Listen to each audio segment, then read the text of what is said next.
on your caption? Like, what are you gonna say that's like? What's up, Elliot? What's up? Elliot? Yeah. You have an idea? Nah. Okay. My name is Xavier Ortiz.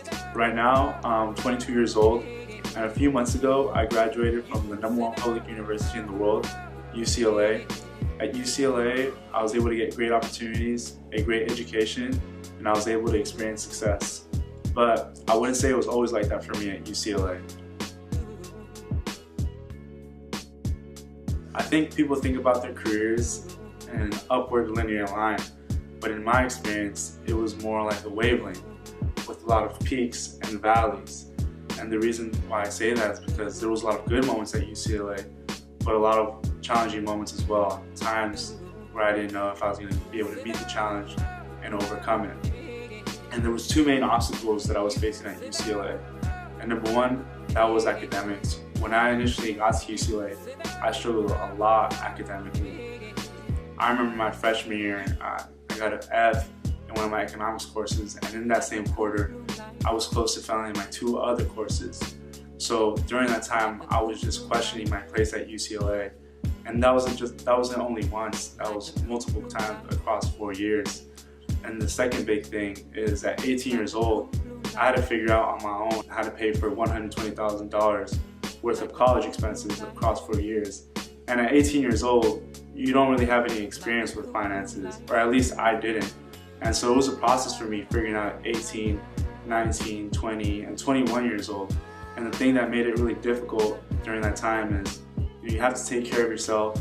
You have to make sure that you have enough money for your books, for your classes. But I was also helping my mom pay bills as well across those 4 years. And I was even helping my sister pay for her college tuition. So at 18, 19, 20 years old, it's just a lot to handle for a young student who's trying to be successful.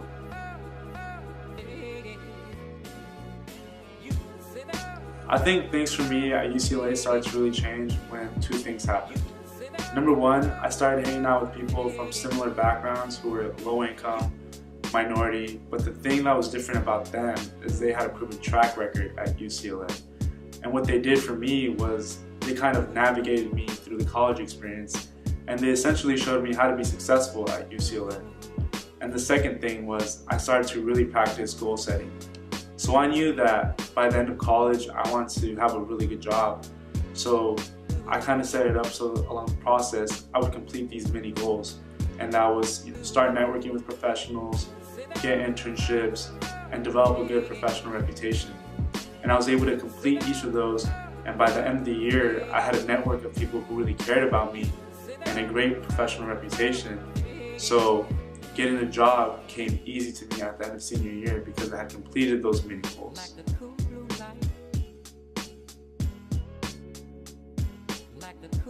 I would say yes and no. Yes, in the sense that when I walk into an office, I might see people that look like me, but they're doing different type of work. I would say more blue collar work. So for example, they might be taking out the trash, cleaning the kitchen, or cleaning the restroom facilities. And I would say no in the sense that when I walk into a boardroom, when I walk into a meeting room, there might be 15 to 20 people there, but I might be the only minority there, or one of the only few minorities there. And when I see that, I think right away, this has to change.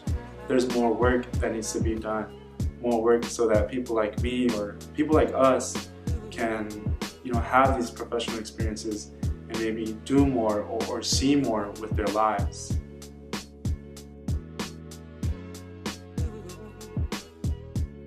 So I know that in my journey, many people helped me out. And naturally, that's instilled in me a desire to want to give back. And what I want to do is I want to help younger people who have big aspirations, big goals, who just want to do something with their lives. I want to be able to lay out some sort of roadmap, some set of structure, so that when they're on these journeys, they have something to refer to. They have something that will give them guidance.